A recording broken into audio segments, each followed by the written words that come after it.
오늘은 계속해서 우리가 사도행전 2권 다락방 교재 갖고 다루고 있는데요. 특별히 오늘은 44과 예루살렘에 가기로 결정하다라는 제목을 가지고 사도행전 19장 21절부터 41절까지 말씀을 좀 살펴봤으면 좋겠습니다.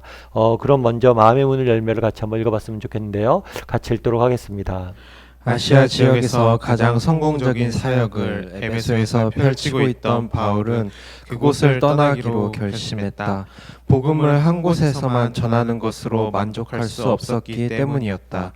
이런 바울의 결심을 부채질이라도 하듯이 에베소 전체를 떠들썩하게 만든 큰 소요가 일어났다. 그동안 기회를 노리고 있던 한때의 무리들이 목소리를 모아 바울과 그를 통해 믿게 된 자들을 향해 노골적으로 도전한 것이다. 바울은 이 소동을 보며 에베소를 떠나라는 하나님의 음성으로 받아들인 것 같다. 예, 우리가 지난 시간에 뭘 배웠죠? 지난 시간에 우리가 에베소에서, 그러니까 지금 3차 전도여행에 대해서 배우고 있는 거잖아요. 3차 전도여행 때 에베소에서 어떻게 사역했는지에 대해서 배웠습니다. 특별히 두란노 서원에서 2년이 넘게 날마다 말씀을 가르친 걸 배웠죠. 그리고 그 결과, 그 열매로 어떤 일들이 있었는지, 특별히 마술사들이 자신의 책들을 다 불살른 사건에 대해서 배웠어요. 오늘은 무엇을 배웠냐면 이 에베소의 사역을 마무리하고 새롭게 또 새로운 전도 여행을 준비하는 모습에 대해서 배우게 됩니다. 그럼 이렇게 에베소의 사역을 정리하고 새로운 전도여행을 준비하는 바울의 모습 속에서 우리가 배울 수 있는 것은 무엇인지 오늘 본문을 통해서 좀 더 우리가 자세히 살펴봤으면 좋겠습니다. 우리 1번 문제 같이 한번 읽어볼까요? 큰 부흥이 일어나고 있었음에도 바울은 에베소를 떠날 계획을 세우고 있었다. 그 계획은 무엇인가? 우리 21절 말씀 더 한번 읽어볼까요? 같이 읽겠습니다. 이 일이 있은 후에 바울이 마게도냐와 아가야를 거쳐 예루살렘에 가기로 작정하여 이르되 내가 거기 갔다가 후에 로마도 보아야 하리라 하고. 예, 이 일이 있은 후에 했을 때 이 일은 앞에 있었던 3차 전도여행 때 두란노 소원에서 가르쳤던 말씀 사역과 그 열매가 나타난 다음에 바울이 결심을 하죠. 바울이 어디로 가기로 결심해요? 로마로 가기로 결심을 하죠. 바울이 이제 마지막으로 전국적으로 로마로 가기로 결심하는데 그 전에 어딜 들려요? 마게도냐와 아가야 지역을 돌리죠. 이쪽은 어디냐면 지금으로 이해하면 그리스예요. 그리스의 남부와 중부 지방을 이야기합니다. 그리고 이곳은 바울이 2차 전도 여행 때 복음을 전했던 지역이에요. 이 지역을 거쳐서 어디로 가기로 결심했어요? 예루살렘. 예루살렘에 원래 사실은 바울의 목적지는 궁극적으로 어디예요? 로마예요. 그런데 로마에 가기 전에 예루살렘을 들리길 원했던 것 같아요. 특별히 예루살렘에 들르길 원했던 이유 중에 하나는 뭐냐면 선교 보고나 이런 것들을 하기 위해서 들린다기보다는 그 당시에 예루살렘 교회에 어려움들이 좀 있었습니다. 그래서 아마 이 어려움들에게 도움을 주고자 이 마게도냐와 아가야에서 구제헌금을 모아서 아마 이곳에 예루살렘 교회에 어려운 지체들에게 전달하길 원했던 것 같아요. 그래서 예루살렘에 있는 어려움에 있는 교회들을 돕기 위해서 예루살렘에 잠깐 들러서 권면하고 그들에게 구제연금을 전달하고 그 다음에 최종 목적지인 로마로 가리라는 계획을 세우게 되는 거죠. 그러면 이 로마로 가고자 했던 바울의 모습 속에서 왜 도대체 바울은 로마로 가기로 원했는지에 대해서 좀 살펴봤으면 좋겠는데요. 2번 문제를 한번 읽어보도록 하겠습니다. 같이 읽겠습니다. 후에 로마도 보아야 하리라는 말에는 어떤 의미가 담겨 있는가?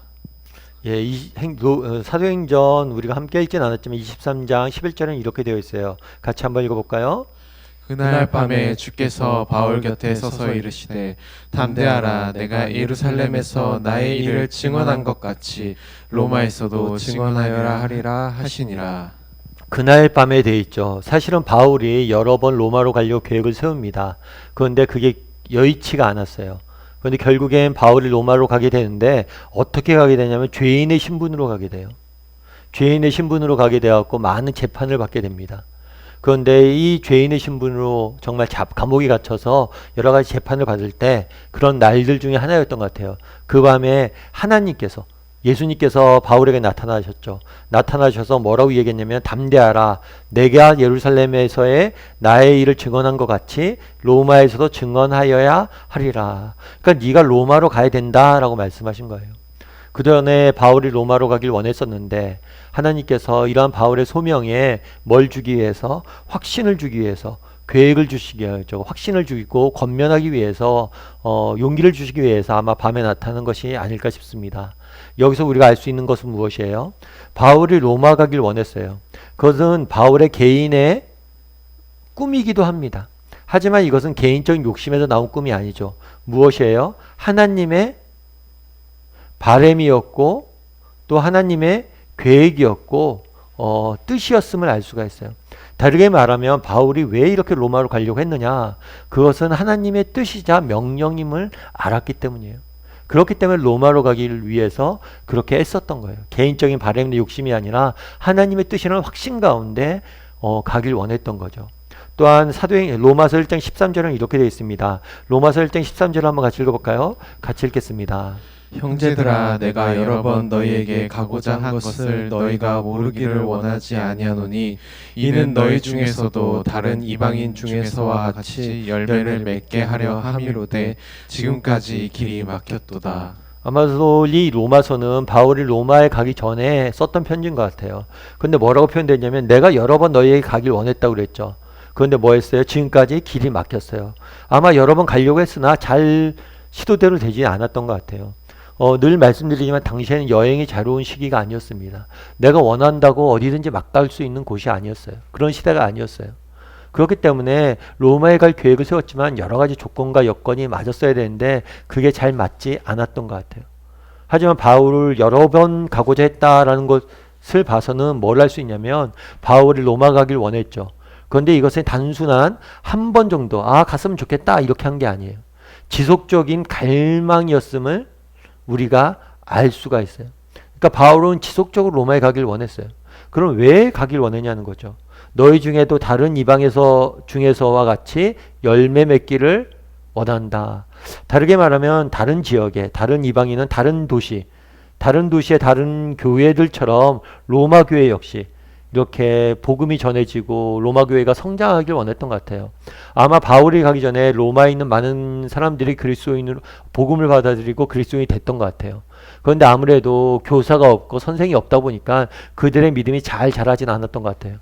그래서 바울이 그들에게 가서 그들의 믿음을 권면하고 그들의 정말 믿음을 잘할 수 있도록 가르치기 위해서 가고자 했던 것이 아닌가 싶습니다. 로마서 15장 23절을 볼까요? 같이 한번 읽어봤으면 좋겠습니다. 이제는 이 지방에 일할 곳이 없고 또 여러 해 전부터 언제든지 서바나로 갈 때에 너에게 가기를 바라고 있었으니. 그러니까 로마서 15장에서 보면 알 수 있는 게 뭐냐면 바울의 궁극적인 목적지가 로마가 아님을 알 수가 있어요. 결국엔 서바나는 지금의 스페인을 의미해요. 지금의 스페인이고 스페인은 당시 유럽의 서쪽 끝이라고 알려져 있어요. 그래서 바울은 어디를 가기 원했냐면 유럽의 로마의 서쪽 끝인 스페인에 가길 원했던 것 같아요. 그리고 이 스페인에 가기 전에 뭐예요? 너희 로마에 들르길 원했던 것 같아요. 그래서 여기서 우리가 알 수 있는 사실 한 가지가 있어요. 왜 바울이 로마에 이렇게 가고 싶어 했냐는 거예요. 로마가 뭐 특별한 도시라서 좋은 도시라서 행정 수도라서 그런 게 아니에요. 예수님께서 뭐라고 명령했어요? 너희는 너희가 온 유대와 사마리아와 땅끝까지 이르러 내 증인이 되리라 말씀하셨어요. 하나님께서는 땅끝까지 가서 우리의 복음을 전해야 된다고 이야기를 했습니다. 바울은 이 명령에 순종하고 싶었어요. 그래서 땅끝까지 가고 싶었던 거예요. 그래서 서보나까지 갈 계획을 세운 거죠. 그런데 왜 하필이면 로마를 거쳐서 가길 원했냐? 그 당시에 로마는 모든 길은 로마로 통한다 라는 이야기가 있을 정도로 로마는 행정 그리고 문화, 도심, 무슨 도로의 중심지였어요. 그러니까 내가 땅끝에 가기 위해서 뭐예요? 로마에 먼저 가야 돼요. 모든 길이 로마로 통해져 있잖아요. 그래서 로마만 복음을 받아들인다면 로마를 통해서 모든 땅에 복음이 전해질 거라는 비전들이 있었던 거예요. 그래서 로마에 가고 싶은 거예요. 그래 맞아. 세상 사람들이 그렇지. 로마에서 길을 닦고 정말 로마 모든 길을 로마로 통한다고 그랬지. 만약 그렇다면 로마가 복음화된다고 생각해 보십시오. 그럼 전 세계로 복음이 펼쳐져 나갈 거 아니에요. 그러니까 로마를 내가 특별히 정말 복음을 전하고 싶었던 갈망에 사로잡혔던 것 같아요. 그래서 로마가 중요한 게 아니라 예수님의 명령, 땅끝까지 복음을 전하라는 지상 명령을 이루기 위한 소원들, 갈망들 이것을 가지고 바울은 로마로 가기로 원했던 것 같습니다. 그렇다면 바울이 이러한 모습들을 보면서 여러분들은 무엇을 느끼세요? 우리 3번 문제 같이 한번 읽어볼까요? 같이 읽도록 하겠습니다. 우리가 비록 사도 바울은 아닐지라도 그가 가슴속에 간직하고 있었던 로마의 꿈, 세계 선교의 비전은 동일하게 품고 있어야 한다. 왜냐하면 이 비전은 바울의 것이라기보다는 우리 안에 계시는 예수 그리스도의 꿈이기 때문이다. 당신이 이런 꿈을 가지고 있다면 그것을 무엇으로 증명할 수 있는가? 예, 이렇게 될 수가 있겠죠. 바울이 지금 꿈을 가지고 있어요. 그러면 우리는 어떠냐는 거예요. 우리도 바울이 가진 꿈을 갖고 있느냐. 한번 여러분 서로 물어보세요. 바울이 꿈꿨던 이런 꿈들을 갖고 있습니까? 그렇다면 바울이 이런 꿈들을 꾸고 있다면 우리도 동일한 바울 같은 꿈을 갖고 있다면 그 꿈이 있기에 꿈으로 인해서 지금 어떻게 살고 있는가? 그 꿈이 있다는 것을 어떻게 우리는 증명할 수 있는가? 이 부분에서 한번 이야기를 좀 나눠봤으면 좋겠어요. 여러분 어떠세요? 여러분도 이런 꿈들이 있으세요? 제가 제 친구 중에 골수 롯데 팬이 있어요. 롯데 야구. 여러분 야구 뭐 좋아하시는 분들 좋아하시겠지만 롯데 팬이 있는데 그 친구 같은 경우에는 하루의 일과가 뭐예요? 저녁에 야구 보는 거예요. 그래서 롯데가 이기면 그날은 그 친구 기분이 너무 좋아요. 근데 롯데가 진다. 그럼 기분이 너무 나빠요. 그래서 제가 묻곤 했어요. 아니 도대체 롯데가 이기면 너에게 떡이 생기냐 밥이 생기냐 뭘 그렇게 롯데를 좋아하냐. 그런데 그냥 좋대요. 롯데가 이기는 게 좋대요. 롯데가 이기면 내가 이긴 것처럼 기분이 좋대요.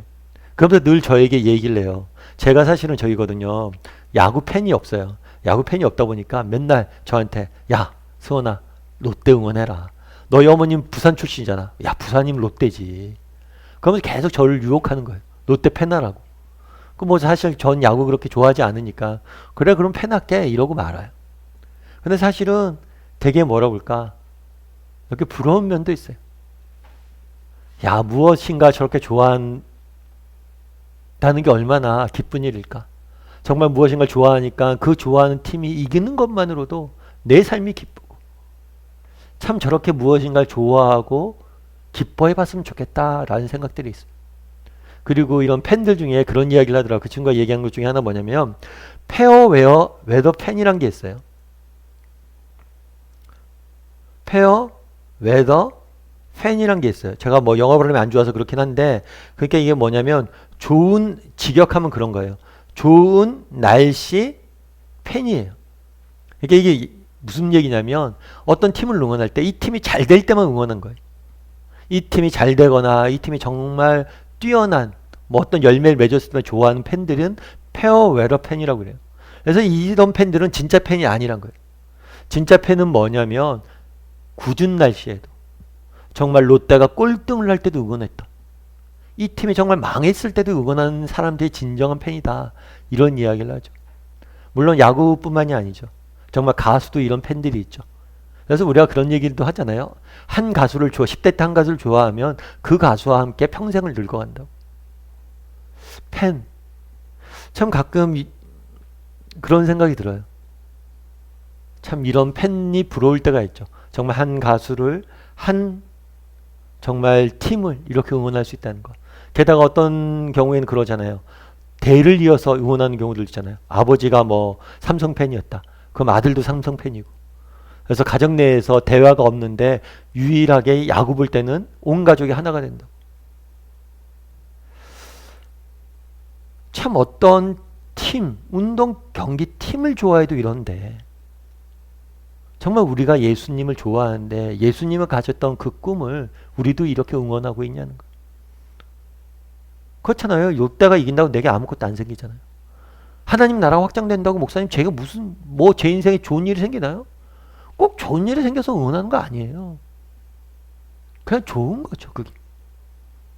정말 우리는 이런 마음들이 있냐는 거예요. 정말 하나님 나라가 확장이 되어지고 정말 예수 그리스도가 꿨던 그 꿈들이 이루어진 것들을 보고 싶어하는 갈망이 있냐는 거예요.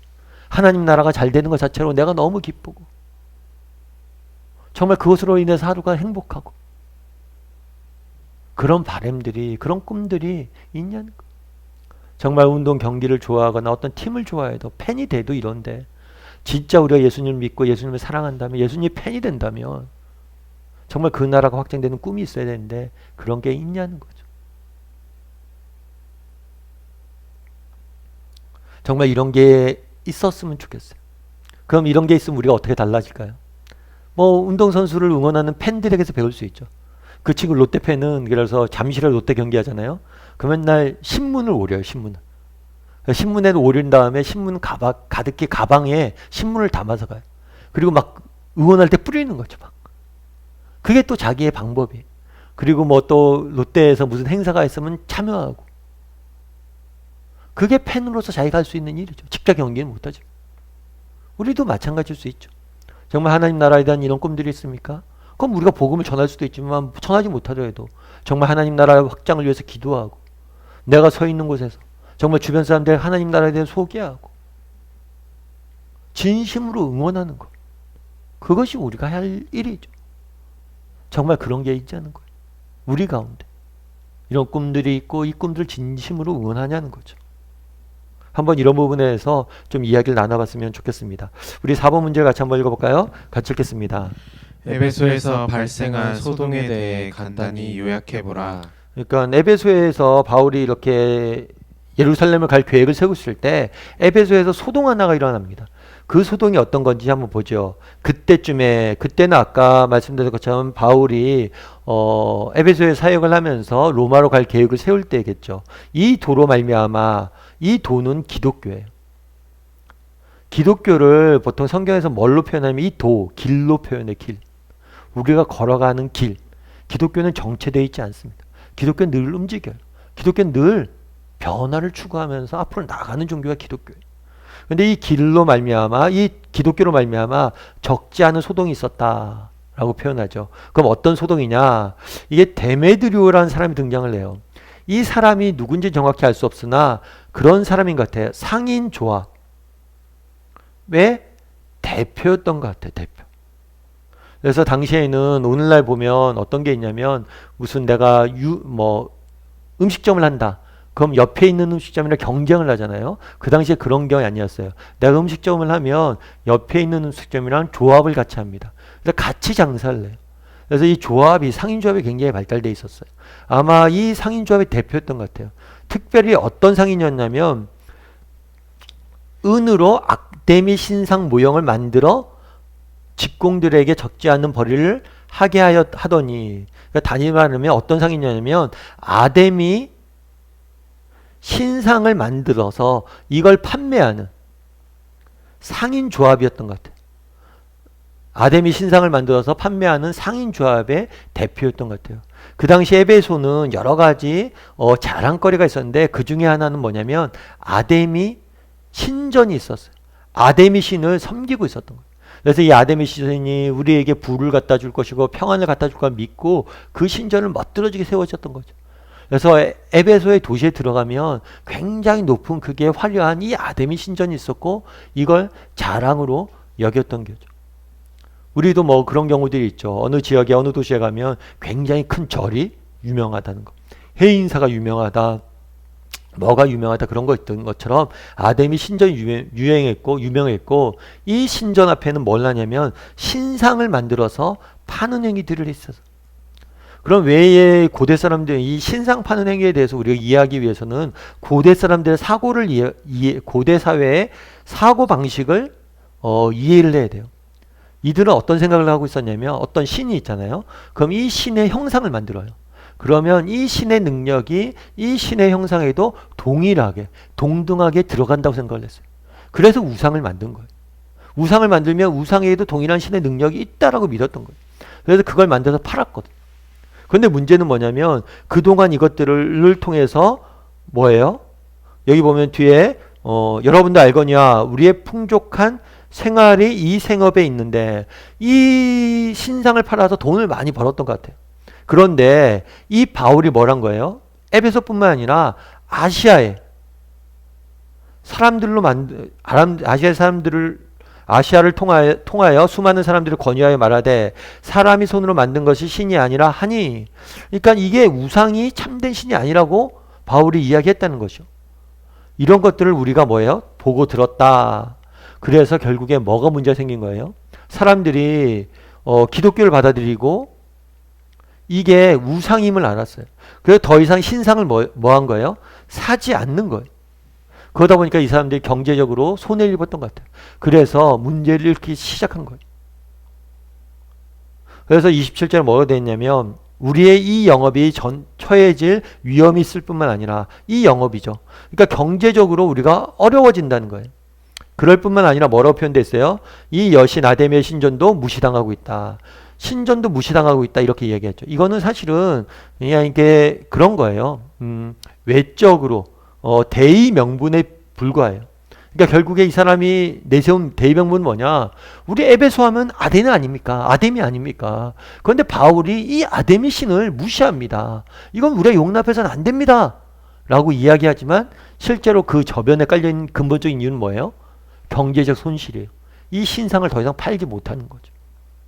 그래서 이분으로 해서 사람들 선동을 한 거죠. 선동 결과는 어땠을까요? 28절에 이렇게 됐어요. 그들이 이 말을 듣고 분노하니 그들은 이제 주변 사람들이겠죠. 분노로 가득했어요. 이 데메드리오의 말에 이 효과가 있었던 거죠. 효과가 있었던 것 같아요. 그래서 이 사람들이 분노해서 외쳐려기를 에베소 사람의 아데미여 하니 온 시내가 요란하여 바울과 같이 다니는 마게도냐 사람 가이오와 아리스다고를 붙들어 일제히 영국장으로 들어가게 한지라. 그러니까 바울을 잡으려고 했는데 바울이 없으니까 누굴 잡은 거예요? 가이오와 아리스다고를 데리고 영국장으로. 아마 이곳이 모임 장소인 것 같아요. 회합 장소인 것 같아요. 지금으로 얘기하면 뭐 그런 여의도 공원 이런 데겠죠. 그곳에 모여서 회의를 하는 장소였던 것 같아요. 그쪽으로 갔어요. 그랬더니 바울이 이 소식을 듣고 백성 가운데 들어가고자 하나 제자들이 말리고 또 아시아 관리 중에 바울의 친구된 어떤 이들이 그에게 통지하여 영국장에 들어가지 말라 권하니라. 바울이 이 소식을 듣고 영국장에 가려고 그랬어요. 아마 바울이 이렇게 담대히 갈 수 있었던 거는 여러 가지 이유가 있지만 바울이 가지고 있었던 시민권 때문이었던 것 같아요. 바울은 자신이 로마 시민권자예요. 로마 시민권자. 시민권이 있기 때문에 자기가 이 사람들이 함부로 자기를 해치지 못할 거라고 생각했어요. 그런데 주변에 있는 제자들과 아시아에 있는 관리들의 생각은 좀 달랐어요. 지금 굉장히 이 사람들이 제정신이 아니다. 당신이 아무리 시민권자가 있다 하지라도 이 사람들이 당신 해야 할 수 있으니까 가지 마라 라고 이야기했던 것 같아요. 그래서 가지 않았어요. 그러자 사람들이 외쳐 어떤 이는 이런 말을 어떤 이는 저런 말을 하니 모인 무리가 분란하여 태반이나 어찌하여 모였는지 알지 못하였더라. 정말 얼마나 혼란이 극심했냐면 왜 모인지도 몰랐다는 거예요. 그러니까 이런 혼란스러운 상태에 바울이 갔으면 큰일 날 뻔한 거죠. 도저히 통제가 안 되니까. 그래서 가지 말라고 말렸고 안 갔던 것 같아요. 그러면 이때 일어난 소동을 통해서 우리가 알 수 있는 것은 무엇일까요? 우리 5번 문제 같이 한번 읽어볼까요? 같이 읽겠습니다. 아래의 글을 읽고 우리나라 종교 현실을 평소에 어떻게 느끼고 있는지 말해보자. 여러분 한번 이 아래의 글은 교재에 나와 있으니까 한번 읽어보세요. 이 교재에 나와 있는 글의 내용은 그런 거죠. 그 당시에 에베소는 뭐냐면 우상이 가득했어요. 이런 신상을 만드는 일들이 가득했어요. 그러면 오늘 우리나라는 어떨까요? 우리나라는 어떨까요? 우리나라도 한때 집집마다 뭐가 있었어요? 부적이 붙어져 있고 집집마다 뭐가 있어요? 불상이 놓여져 있고 이런 경우들이 많았죠. 사실 불상은 많이 없었지만 예전에 부적 같은 게 굉장히 많이었잖아요. 샤머니즘과 그 다음에 뭐가 많았어요? 불교의 영향이 굉장히 많았죠. 물론 오늘날에는 이런 것들이 많이 줄긴 했습니다. 그래서 이런 게 우리의 현실인 거죠. 이걸 보고 당신은 무엇을 느끼는가? 여러분은 어떠세요? 이 에베소 사람들을 보면서 무엇을 느끼세요? 이 에베소가 지금은 일본이랑 비슷해요. 일본은 집집마다 신사가 있다고 그래요. 집집마다 신을 모시는 신사가 있고 일본에는 사람 수만큼 귀신이 많다라고 이야기를 하잖아요. 그렇게 우상을 섬기는 그런 곳을 보면 여러분들 어떤 생각이 드세요? 여러분 참 이 사람들 어리석다. 어떻게 그렇게 우상들을 신상들을 만들어서 팔고 그런 것들이 섬기고 있었을까 이런 생각이 드세요? 어떠세요? 여러분들이 이게 어리석다는 생각이 드세요? 물론 그럴 수 있죠. 참 어리석어 보여요. 그러면 우리는 어떠냐는 거예요. 우리는 이렇게 신상을 만들어서 우상을 만들어서 섬기는 사람들과 우리는 무관하냐는 거예요. 여러분들은 어떠세요? 여러분들은 무관하세요? 사실 오늘날 우리 중에 이렇게 보이는 우상을 만들어서 섬기고 있는 사람들은 많지 않을 겁니다. 그런데 우리는 보이지 않는 우상을 우리 역시 섬기고 만들고 있지 않냐는 거예요. 대표적인 보이지 않는 우상이 뭐예요? 재물이겠죠. 내가 좀 더 많이 가지면, 정말 좀 더 갖기 위해서, 좀 더 많이 소유하기 위해서 정말 많은 사람들이 지금 살아가고 있지 않나요? 명예가 그런 거겠죠. 내가 좀 더 성공한다면. 미모도 그런 걸 수 있죠. 내가 좀 더 아름다워진다면. 혹시 우리는 우상이 없냐는 거예요. 여러분 한번 나눠보세요. 여러분 삶 가운데 우상이 없습니까?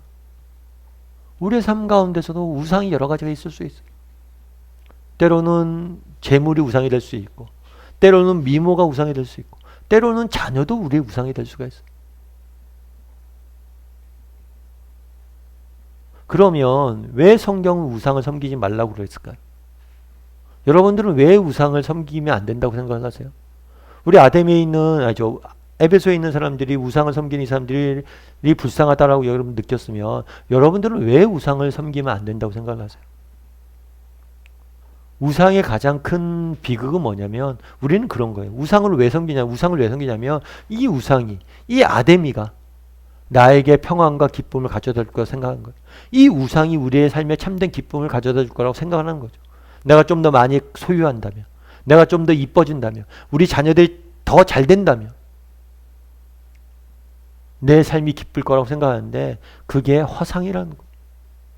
우상의 비극은 뭐냐면 정말 그것을 소유하면 기쁨을 줄 거라고 생각하는데 그렇지 않다는 거예요. 우리도 느꼈잖아요. 여러분 예전에 그런 거 아니에요? 예전에 우리 뭐 결혼하면 다 그렇잖아요. 열 몇 평짜리 아파트부터 시작을 하죠. 아니면 빌라나 뭐 조그만 전셋집에서 시작을 해요. 그러다가 점점 어느 날 아파트도 사고 아파트 평수도 좀 늘려가고 그럼 다 그런 거 아니에요? 목사님 50평 아파트 살아봤자 한 달 가지 않는다고. 그 기쁨이 한 달밖에 못 간다는 거예요. 정말 이것들을 가지면 내가 영원히 정말 참된 기쁘고 행복할 것 같은데 가지니까 한 달 지나면 없어진다. 왜 성경은 우상을 숭배하지 말라고 이야기했을까요? 우상은 결국에 없기 때문에 그것이 참된 기쁨과 만족. 이 사람들은 아데미 신장을 만들어서 그것이 자신들의 평안을 줄 거라고 믿었어요. 그런데 그렇지 않다는 거예요. 여러분 한번 나눠보세요. 어떤 걸 나누면 좋으냐면 우상에 대해서. 우리는 우상이 없는지 내 삶에. 그리고 정말 이 우상이 뭐가 문제인지 한번 이야기를 나눠보세요. 그리고 우상이 왜 문제라고 생각하는지 좀 이야기를 나누면 재밌는 이야기가 많이 나올 겁니다. 우리 6번 문제를 한번 같이 읽어볼까요? 같이 읽도록 하겠습니다. 소돔을 진정시킨 서기장은 대단히 사려 깊고 법에 밝은 사람이었다. 그가 한 말의 요지는 무엇이었는가? 그리고 바울과 그의 일행은 어떤 면에서 전도를 지혜롭게 했는지 생각해보라. 예, 우리 35절부터 41절까지 말씀 같이 한번 읽어볼까요? 같이 읽도록 하겠습니다. 서기장이 무리를 진정시키고 이르되 에베소 사람들아 에베소 씨가 큰 아데미와 제우스에게서 내려온 우상의 신전지가 된 줄은 누가 알지 못하겠느냐. 이 일이 그렇지 않다 할 수 없으니 너희가 가만히 있어서 무엇이든지 경솔히 아니하여야 하리라. 신전의 물건을 도둑질하지도 아니하였고 우리 여신을 비방하지도 아니한 이 사람들을 너희가 붙잡아 왔으니. 여기 서기장은 아마 그렇게 될 것 같아요. 공무원 대표 정도 될 것 같아요. 그러니까 에베소에서 담당하는 시 공무원 대표. 그러니까 지금의 의미로 얘기하면 시장 정도 되는 것 같아요. 그러니까 모든 책임자가 총 책임자가 나온 거죠. 무리들이 모여 있으니까 진정시키고. 왜냐하면 이게 이 사람들이 너무 혼란스러워서 소동이 일어났는데 왜 모였는지조차도 모르고 이러다가는 어떤 일이 생길지 모르니까 진정시키면서 이야기했던 거예요. 뭘 첫 번째 얘기했냐면 에베소 사람들아 에베소 시가 큰 아데미와 제우스에게 내려온 우상의 신전지기가 된 줄을 누가 알지 못하겠느냐. 먼저 인정한 게 뭐냐면 에베소는 뭐예요? 아데미아 제우스 신을 섬기는 그런 도시다. 우리가 신전지기다. 이걸 확실히 이야기를 해요. 그러니까 이 일에 만약에 그렇지 아니하다 할 수 없으니 너희가 가만히 있어서 무엇이든지 경솔히 아니하여야 하리라. 이 사실은 변함이 없다는 거예요. 에베소가 그동안 제우스와 아데미 신전을 지켜왔는데 이 지켜왔던 일들은 변함이 없다는 거예요. 지금까지 계속 잘 되고 있지 않냐. 그런데 왜 너희가 이렇게 소동을 일으켰느냐. 잘 되고 있는 일에 대해서 이렇게 이야기한 거예요. 그 다음에 또 한 가지 이야기를 해요. 그 증거로 신전의 물건을 도둑질을 하지도 아니하였고 우리 신전을 여신을 비방하지도 아니한 이 사람들을 너희가 붙잡아 왔다. 아까 누가 붙잡았냐면 가이오와 아리스박을 붙잡아 왔어요. 그런데 이 사람들 보니까 뭐예요? 도둑질하지도 않았고 비방하지도 않았다는 거예요. 그러니까 너희들이 기독교 바울 일행이 문제라고 지금 주장을 하는데 문제일 게 있냐는 거예요. 왜냐하면 이 사람들이 뭘 했어요? 도둑질하지도 않고 비방도 안 했는데 이 사람들 잘못한 게 뭐냐는 거예요 도대체. 그러면서 계속해서 이야기를 하죠. 38절부터 한번 쭉 또 읽어볼까요? 같이 읽겠습니다. 만일 데메드리오와 그와 함께 있는 직공들이 누구에게 고발할 것이 있으면 재판날도 있고 총독들도 있으니 피차 고소할 것이요 만일 그 외에 무엇을 원하면 정식으로 민회에서 결정할지라. 오늘 아무 까닭도 없는 이 일에 우리가 소요 사건으로 책망받을 위험이 있고 우리는 이 불법 집회에 관하여 보고할 자료가 없다 하고 이에 그 모임을 흩어지게 하니라. 또 얘기하는 거죠. 그러면 이 바울 일행이 너에게 해를 끼친 게 뭐냐? 그리고 만약에 실제로 해를 끼친 게 있다면 고발해라. 고발하면 재판 날도 있고 총독도 있지 않냐? 왜 정식으로 고발하지 않고 이렇게 소동을 일으켰냐? 라고 이야기를 해요. 그 다음에 이거 고발 같은 경우에는 형사겠죠. 형사사건 같은 경우에. 그리고 민사사건으로 니네가 정식으로 그러니까 민회에서 민사소송으로 니네가 손해본 것이 있다면 이 친구들이 법을 어겼다면 니네가 고발을 하고 니네가 손해본 게 있다면 민회에 갖고 와라. 그럼 내가 손해를 따져주겠다. 그런데 왜 이렇게 정식적인 절차를 안 받고 불법 집회를 하냐. 오히려 이런 불법 집회를 우리가 위험이 있다는 거. 위험. 법을 어길 책망받을 위험이 있다라고 이야기를 하면서 진정을 시키죠. 그래서 오늘 본문에서는 이 서기장이 기독교인은 아니에요. 그런데 왜 이런 얘기를 했냐면 어찌됐건 소동이 일어나서 누가 죽으면 법적으로 책임을 져야 되잖아요. 그리고 또한 그 당시에 기독교는 아직까지는 뭐였냐면 지난 시간에 우리가 갈리오 총독 이야기를 들었죠. 그래서 아직까지는 기독교는 합법적인 종교로 여겨졌어요. 그렇기 때문에 이것들 함부로 탄압하면 안 되기 때문에 이 서기장은 로마의 법에 따라 지금 이렇게 이야기하는 거예요. 그런데 여기서 주목할 표현이 있어요. 그건 뭐냐면 아까 얘기했던 이 사람들이 도둑질하지도 않고 비방하지도 않았다는 거예요. 그러니까 책 잡을 것이 없었던 거예요. 그러니까 다르게 표현하면 굉장히 지혜롭게 바울은 전도하고 선교했던 것을 우리가 알 수가 있습니다. 이 부분에 대해서 좀 더 한번 살펴봤으면 좋겠는데요. 우리 7번 문제 같이 한번 읽어볼까요? 같이 읽겠습니다. 우리 역시 전도를 하다가 너무 흥분한 나머지 타 종교에 대해 과격한 언동으로 오히려 복음의 길을 막는 경우가 종종 있다. 주님은 제자들을 보내시면서 복음의 증인은 뱀처럼 지혜롭고 비둘기처럼 순결해야 한다고 말씀하셨다. 이 말씀의 진의가 무엇인지 각자 깨달은 대로 말해보라. 여기 보면 이렇게 됐죠. 마태복음에 보면 보라 내가 너희를 보냄이 양을 이리 가운데 보낸 것 같도다. 그러므로 너희는 뱀처럼 지혜롭고 비둘기처럼 순결하라. 뱀은 지혜의 상징이에요. 비둘기는 순결의 상징이에요. 그래서 지혜와 순결을 이야기를 합니다. 그럼 이게 도대체 무슨 말이냐는 거죠. 그래서 우리가 세상에 복음을 전할 때 우리가 전한 진리는 그 속성상 비타협적인 면이 있어요. 예를 들면 그런 거죠. 1 더하기 1은 뭐예요? 2예요. 근데 1 더하기 1이 4라고 주장하면 돼요? 안 돼요? 안 돼요. 진리란 1 더하기 1이 2라고 믿는 사람들은 1 더하기 1이 2가 아니라는 모든 주장에 대해서 반대하는 거예요. 그래서 진리의 내용은 비타협적이에요. 타협할 수가 없어요. 이런 면에서는 순결해야 되는 거죠. 그런데 이 진리를 전하는 태도와 자세는 뭐예요? 관용적이어야 돼요. 정말 우리가 예를 들면 그런 거죠. 예수 그리스도를 믿어요. 그래서 불교는 거짓이에요. 그렇다고 해서 불교가 뭐 연등 행사를 한다거나 아니면 어떤 탑 같은 걸 졌을 때 기독교인이 가서 그걸 다 부수면 되겠습니까? 그건 오히려 덕이 안 되는 거죠. 그래서 정말 우리가 태도와 자세는 우리 진리는 비타협적이어야 돼요. 하지만 우리가 이 진리를 전하는 태도와 자세는 관용적이어야 돼요. 그들을 무시한다거나 그들을 무시하거나 그들을 멸시하거나 그들을 뭐예요? 조롱해서는 안 돼요. 사실 이 부분에 대해서 우리가 많이 지적을 받는 면들이 있어요. 기독교인들은 너무 독단적이라는 거예요. 이 독단적이라는 게 진리이기 때문에 그런 게 아니에요. 태도가 너무 독단적이고 독선적이고 자기만 옳다고 주장한다는 거예요. 그래서 우리는 정말 진리를 주장을 합니다. 하지만 우리의 태도는 뭐예요? 관용적이어야 돼요. 늘 그들에 대해서 열린 마음으로 들어주고 그들을 진심으로 사랑하고 아끼고 정말 친절을 베푸는 그런 태도를 있어야 돼요. 그래서 이 진리는 사랑의 옷을 입을 때만 참된 진리의 역할들을 할 수 있어요. 그런 얘기 했잖아요. 날카로운 칼일수록 뭐에 담겨져 있어야 된다고요? 칼집에 담겨져 있어요. 그래서 진리는 뭐에 담겨져 있어야 돼요? 사랑에 담겨져 있어요. 그럼 우리는 어떨까요? 우린 이런 모습들을 갖추고 있습니까? 혹시라도 우리 중에 정말 진리, 너무 날카로운 칼을 너무 휘두르고 있진 않은지 돌아보아야 된다는 거예요. 그래서 진리는 사랑의 옷을 입어야 된다. 이 사실을 기억하고 그날 얘기한 거죠. 그래서 비둘기처럼 순결하라. 뱀같이 지혜롭고 비둘기처럼 순결하라. 그래서 우리는 순결한지 지혜로운지 이 부분에 대해서 우리가 조금 이야기를 나눠볼 필요가 있는 것 같아요. 뭐 이거 여담이긴 한데요.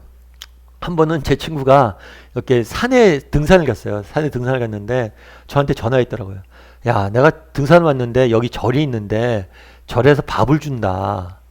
야, 승원아, 이거 밥을 먹어도 되냐? 먹으면 안 되냐? 공짜 밥을 주는데 너무 맛있고 나 배고파 보이는데. 그래서 제가 그런 얘기를 했어요. 먹으라고. 먹으면서 뭐라고 얘기했냐면 적의 군량미를 축내라고. 그래서 누군가 먹을 거 아니냐. 저거 먹으면서 포교 활동하는데 너는 포교는 안 당할 거 아니냐. 그러니까 적의 군량미를 축내는 개념에서 맛있게 얻어먹고 오라고 그랬는데 여담이긴 한데 정말 우리가 뭐 진리를 그러니까 안 받죠. 우리는 진리를 주장을 하죠. 그런데 그들과 우리가 한 공동체 살잖아요. 그래서 그들과 평온하게 그들을 이해하고 관용을 베풀면서 열린 마음으로 들으려는 자세와 태도는 굉장히 중요하다는 걸, 그러니까 지혜와 순결은 중요하다는 걸 알아두면 좋을 것 같아요. 우리 8번 문제 같이 한번 읽어볼까요? 같이 읽겠습니다. 유대인들은 종교 문제에 예민한 반응을 보였지만 이방인들은 경제 문제에 더 민감하게 반응하였다. 데메드리오가 민심을 선동할 수 있었던 이유도 장사 안 된다, 손해를 본다 등의 경제적인 문제를 건드렸기 때문이었다. 왜 그들은 망하게 되었다고 법석을 떨었는가? 그러니까 아까 얘기했던 것처럼 이 사람들이 처음에 뭘 주장해요? 겉으로 보기엔 대의 명분은 뭐예요? 아담의 신. 대의 명분은 야, 우리 에베소 하면 아담이 아니냐. 에베소 하면 아담인데 아니 어떻게 아담의 신을 이렇게 모욕하는 사람들 우리가 가만히 둘 수 있냐? 라고 소동을 일으켰어요. 하지만 그 저변은 뭐예요? 경제적인 이유 때문이죠. 그럼 왜 경제적으로 이 사람들이 문제 생겼어요? 바울이 복음을 전했잖아요. 그래서 사람들이 복음을 받아들였어요. 그러자 이 사람들이 뭐가 됐냐면 삶의 변화가 있었죠. 이전에 지난 시간에 배운 것처럼 마술사들이 뭘 한 거예요? 책을 팔 정도로 삶의 근본적인 면화를 읽다 보니까 우상을 뭐예요?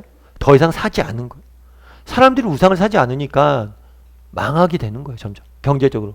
단순히 이것은 에베소뿐만 아니라 에베소에서 와서 사람들이 많이 아시아 사람들이 들었잖아요. 그리고 아시아일 때 흩어졌잖아요. 그 사람들이 동일하게 가르쳤던 거예요. 그래서 여기서 우리가 알 수 있는 건 뭐냐면 바울이 전했던 복음이 단순히 복음만 전해진 게 아니라 이것이 삶의 변화라는 열매로까지 나타난 것을 알 수가 있어요. 그래서 궁극적으로 이렇게 경제적 손해를 봤던 근본적인 이유는 뭐냐면 복음이 가져온 삶의 변화 때문인 거죠. 우리 9번 문제 같이 한번 읽어볼까요? 같이 읽겠습니다. 지금도 교회 때문에 손해본다며 문제를 일으키는 자들이 더러있다. 현대판 은장색 영업자들은 어떤 자들인가? 네, 한번 이야기를 좀 나눠봤으면 좋겠어요. 여러분, 그러니까 이런 걸 한번 이야기를 나눠보세요. 여러분, 만약 지금 이곳에서 이곳에서 그 당시 에베소에서 나타났던 변화가 일어난다면 어떤 일이 생길까요? 현대판 은장색 데메드리온 누가 될까요? 여러분 만약에 그때처럼 에베소에서 했던 것처럼 우리 대한민국 서울에서 그런 영적인 변화가 일어난다면 무슨 일이 있을까요? 술집은 잘 될까요? 이태원에 있는 그런 술집들이 잘 될까요? 최근에 할로윈 파티라고 해서 강남역이 난리가 났다고 그러더라고요. 코로나인데도 불구하고. 아마 정말 우리가 복음이 영향력을 미치고 사람들이 한다면 이런 술집이 망하겠죠. 정말 할로윈 파티 같은 게 없어지겠죠. 그러면 학원은 어떨까요? 정말 이런 복음의 변화가 일어난다면 학원도 지금과 똑같이 성행할까요? 온라인 입시의 핵심 뭐예요? 내가 남들보다 더 능력이 뛰어나게 하기 위해서 교육하잖아요. 근데 그것은 기독교의 정신이 아니죠. 기독교는 뭐예요? 배워서 남주는 거. 어떻게 하면 서로 돕고 서로 세워가는 것이잖아요. 지금 만약에 우리에게 불응이 일어난다면 교육의 현실도 뭐예요? 바뀔지 모르죠. 정말 에베소에서 일어났던 변화가 일어난다면 우리의 가정은, 우리의 일터는, 우리의 사회는 어떤 변화가 일어날까요? 이런 부분들에 대해서 한번 이야기를 나눠보세요.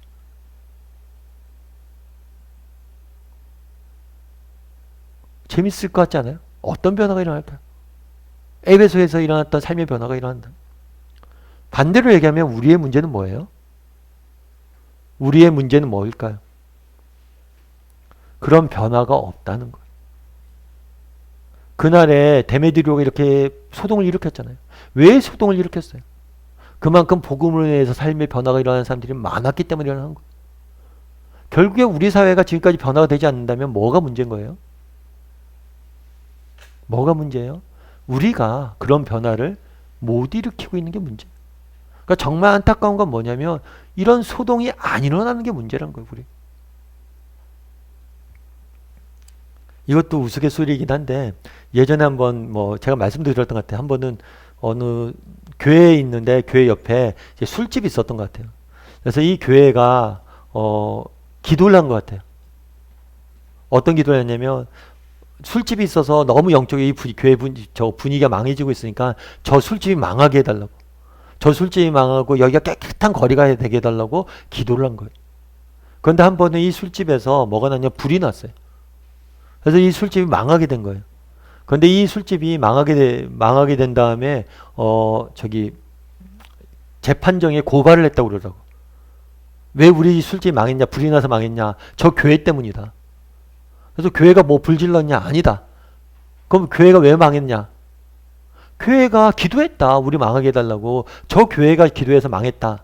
그렇게 고발을 했다고 그러더라고요. 그랬더니 교회를 대표하는 변호사가 그런 얘기를 했대요. 아니 기도한다고 술집이 망하겠냐고. 그러니까 그러면서 그런 얘기, 누가 더 믿음이 있느냐고. 기도해서 망했다고 주장하는 술집 주인이 믿음이 있는 건지, 망해달라고 기도한 교인들이 믿음이 있는 건지, 술집 주인이 더 믿음이 있을 수도 있는 거죠. 정말 우리가 정말 복음을 믿고 정말 복음으로 인해 삶의 변화가 일어난다면 이런 사건들이 많이 일어나야 된다는 거예요. 현대판 은양색들이 많아져야 된다. 그런데 우리의 문제는 이런 것들이 오히려 적다는 거예요. 없다는 거예요. 그래서 한번 이 부분에 대해서 한번 이야기를 나눠보세요. 뭐냐면 만약 지금 우리가 살고 있는 이 서울에서, 대한민국 서울에서 2020년 서울에서 복음으로 인해 에베소와 같은 열매들이, 복음의 열매들이 나타난다면 과연 어떤 일들이 일어날지, 무엇이 없어져야 될지 쭉 이야기를 나눠보세요. 그리고 우리의 진정한 문제는 뭐냐면 이런 변화를 만들어내지 못하는 것일지 몰라요. 우리 삶의 열매를 같이 한번 열매 거둠을 같이 읽어볼까요? 같이 읽도록 하겠습니다.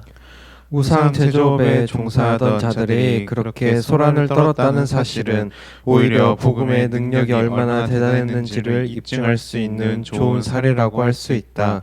복음의 나팔 소리가 힘이 없었더라면 그들도 잠잠했을 것이다. 만일 교회가 전하는 복음 때문에 유흥가에 드나들던 손님이 줄고 술집을 그만두는 주인들이 늘어난다면 앙심을 품은 사람들이 틀림없이 소동을 일으킬 것이다. 사실 이 정도까지 충격을 줄 수 있어야 기독교가 기독교답다고 할 수 있을 것이다. 불행하게도 한국 교회 주변은 너무도 조용하다. 이것이 어찌 정상이라 할 수 있겠는가? 각자의 생각을 솔직하게 이야기해보라. 그리고 에베소의 부흥이 십자가의 복음의 능력이 우리나라 곳곳에서 다시 일어날 수 있도록 합심해서 기도하자. 예. 여기 적혀 있는 것처럼 어쩌면 진짜 불행은 뭐예요? 우리 주변이 너무 조용하다는 거죠. 그래서 정말 우리 주변에서 이런 변화가 일어나야 되죠. 근데 물론 그런 건 있을 수 있어요. 아, 목사님, 진짜 이런 변화가 일어납니까? 그리고 정말 그게 가능합니까? 라고 의문이 들 수가 있겠죠. 그런데 가능할 수 있어요. 제가 예전에 한번 말씀드렸는데 바카스 광고가 있잖아요. 바카스 광고가 있는데 바카스 광고에서 어떤 실제 부부를 광고 모델로 썼어요. 근데 이 실제 부부를 광고 모델로 썼는데 이 부부는 어떤 부부냐면 바다 스킨스쿠버, 바다에서 잠수해서 이렇게 다니는 걸 즐기는 사람이에요. 근데 바다에 잠수해서 이렇게 다니다 보니까 우리 바다 밑에 너무 쓰레기가 많이 버려졌다는 것을 발견하게 돼요.